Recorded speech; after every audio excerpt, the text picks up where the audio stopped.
Hello friends, स्वागत है तमारू मारी चेनल केपी होम फूड्स में।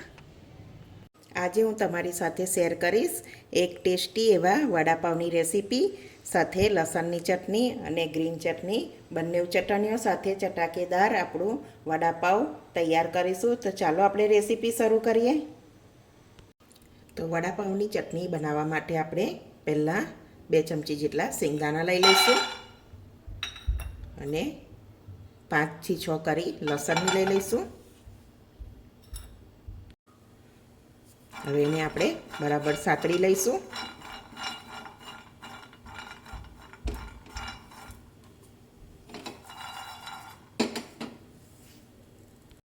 तो सरस एवुं हलकું આપણું શેકાઈ ગયું છે। તો હવે આપણે થોડી ચિપ્સ લઈ લીધી છે કોપરાની અને પણ થોડો કલર આવવા દઈશું સરસ। तो हलको एवो कलर आवी गयो छे। सींगना फोतरा पण सरस उखड़ी जाय छे। तो गैसनी फ्लेम बंद करी अने आपणे एक प्लेट में काढी लईशुं। ठंडू थवा दईशुं एने।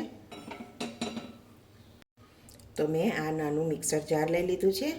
तेमां आपणे 3 થી 4 लीला मरचा लई लईशुं। नाना 2 टुकड़ा आदुना अने थोड़ा धाना, थोड़ा मीठा લીમડાના પાન એને આપણે અધકચરું વાટી લઈશું। આપણે અધકચરી પેસ્ટ આ રીતે બનાવી લેવાની। અહીંયા વડાનો મસાલો બનાવવા માટે એક પેન લઈ લીધી છે। એમાં 2 થી 3 ટેબલસ્પૂન જેટલું તેલ। તેલ સરસ ગરમ થઈ ગયું છે તો આપણે 1 ચમચી રાઈ લઈ લઈશું। આમાં થોડી રાઈનો વઘાર વધારે હોય તો સારો લાગે છે। अर्धी चमची जेटलू जीरू लई लईशुं। हलकू एने शेकावा दईशुं। थोड़ी हींग अने आपणे जे बनावी थी ए आदू मरचा लसणनी पेस्ट। तमे लसण ना उमेरवुं होय तो स्कीप करी शको छो। हलकू एने सातળી लईशुं।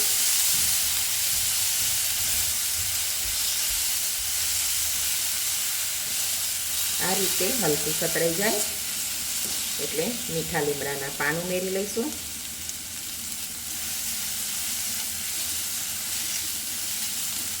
મીઠા લીમડાના પાનનો સ્વાદ બહુ સરસ આવે છે।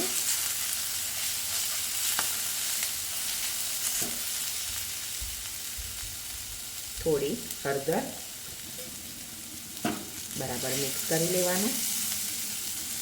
તો હલકું એવું સતળાઈ ગયું છે તો આપણે थोड़ा धाना उमेरी लईशुं। धाना उमेरीए एटले आपणे गैसनुं फ्लेम बंद करी देवानुं। अने अहींया मैं बटाका बाफीने राख्या था ते लई लईश। 5 થી 6 नंग बटाका मैं बाफी राख्या था आ रीते। तो आ रीते हाथेथी मसळी लईशुं।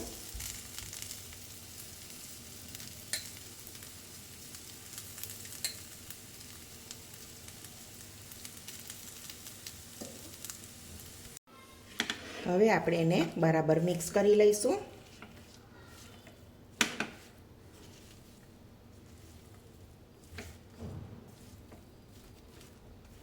આ રીતે એને સરસ મિક્સ કરી લેવાનો છે।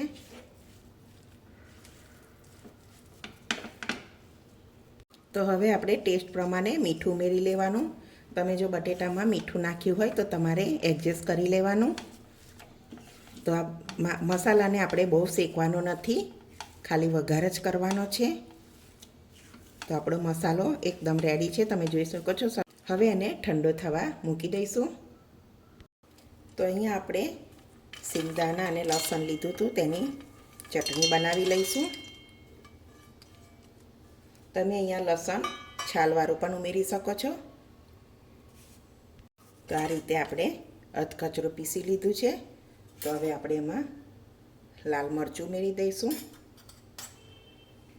अने बराबर मिक्स करी लईए।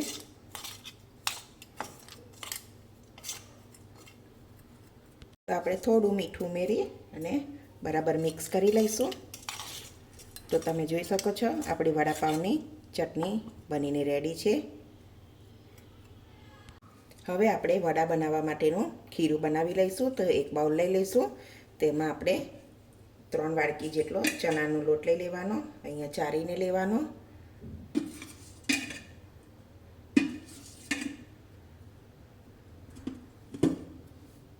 તો અહીંયા તમે ચોખાનો લોટ પણ થોડો ઉમેરી શકો છો, 2-3 ચમચી જેટલો, તો પણ બહુ સરસ થશે. તો સ્વાદ પ્રમાણે મીઠું લઈ લઈશું, થોડી હિંગ, બરાબર મિક્સ કરી લઈશું. થોડું પાણી ઉમેરી અને આપણે બેટર રેડી કરી લઈશું. એકસાથે પાણી નહીં ઉમેરવાનું.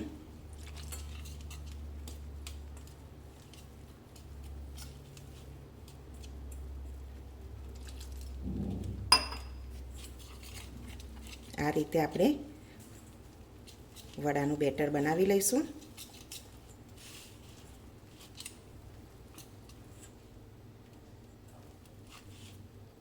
આમાં તમારે થોડી હળદર અને થોડું લાલ મરચું ઉમેરવું હોય તો ઉમેરી શકો છો. તો આપણું વડા માટેનું બેટર રેડી છે. તો આપણે એને સાઈડ પર મૂકી દઈશું. તો આપણો બટેટાનો મસાલો ઠંડો થઈ ગયો છે. તો હવે આપણે એને ગોળ લુવા વાળી લઈશું. એક સરખા બધા ગોળ કરી લેવાના. તો હું આ રીતે બધા બનાવી લઈશ. વડામાં આવે એટલો લુવો કરી લેવાનો. આ રીતે કરી લઈશું બધા. તો આપણે એક સરખા બધા વડા બનાવી લીધા છે આ રીતે. હવે આપણે બેટર લઈ લઈશું અને એમાં તમે ચપટી ખાવાનો સોડા ઉમેરવાનો. તમે ના ઉમેરો તો પણ સરસ જ થાય છે, પણ હું અહીંયા થોડો ચપટી સોડા ઉમેરું છું. બરાબર મિક્સ કરી લઈશું અને આ રીતે આપણે વડાને અંદર બોળતા જઈશું. તો તેલ સરસ ગરમ થઈ ગયું છે. તો આપણે આ રીતે વડાને મૂકી લઈશું. મીડિયમ ગેસ રાખવાનો છે.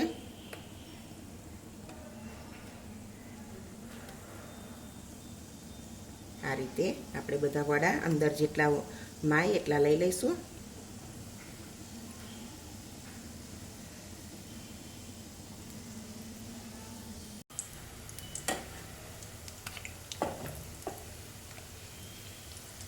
આપણે વડાને પલટાવી અને સરસ બ્રાઉન કલર થાય ત્યાં સુધી આપણે એને તળી લઈશું.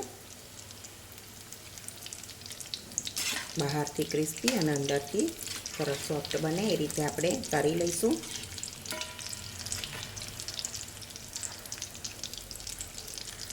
તો આપણે એને બરાબર ફેરવી લઈશું અને અંદર બહારથી ક્રિસ્પી અને ગોલ્ડન બ્રાઉન થાય ત્યાં સુધી આપણે એને તળવાના છે.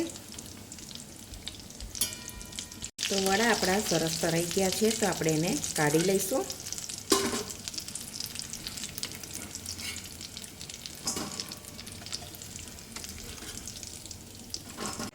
તો બધા જ વડાને આ રીતે તળીને રેડી કરી લઈશું.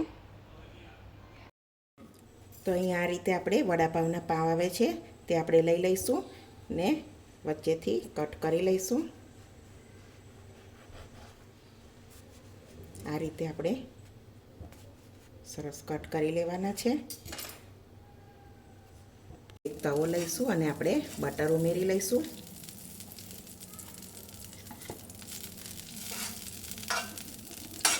આ રીતે બટર ઉમેરી લેવાનું. આ રીતે આપણે બટરમાં શેકી લેવાના છે. અને પછી તમને જો ગ્રીન ચટણી ચોપડવી હોય તો તમે લગાવી શકો છો. ના ચોપડવી હોય તો તમે સ્કીપ પણ કરી શકો છો.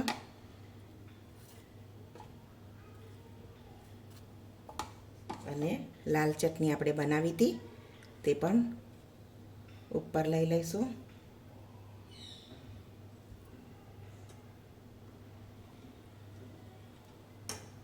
અને એક એક વડું આ રીતે મૂકી દઈશું. ઉપર પણ આપણે થોડી થોડી ચટણી લગાવી લઈશું. અને આ રીતે આપણું વડાપાવ રેડી છે. તો સર્વ કરી લઈશું. તો વડાપાવ બનીને રેડી છે, તમે જોઈ શકો છો. તો તમે ક્યારેય આવું વડાપાઉં ના બનાવ્યું હોય તો બનાવી જોજો. અને તમને જો આજની મારી આ રેસીપી ગમતી હોય તો વિડીયોને લાઇક કરજો અને તમારા ફ્રેન્ડ અને ફેમિલીમાં શેર કરજો. અને મારી ચેનલને હજુ સુધી સબસ્ક્રાઈબ ન કર્યું હોય તો સબસ્ક્રાઈબ કરજો. તો હવે મળીશું એક નવી રેસીપીમાં. ત્યાં સુધી બધાને જય સ્વામિનારાયણ.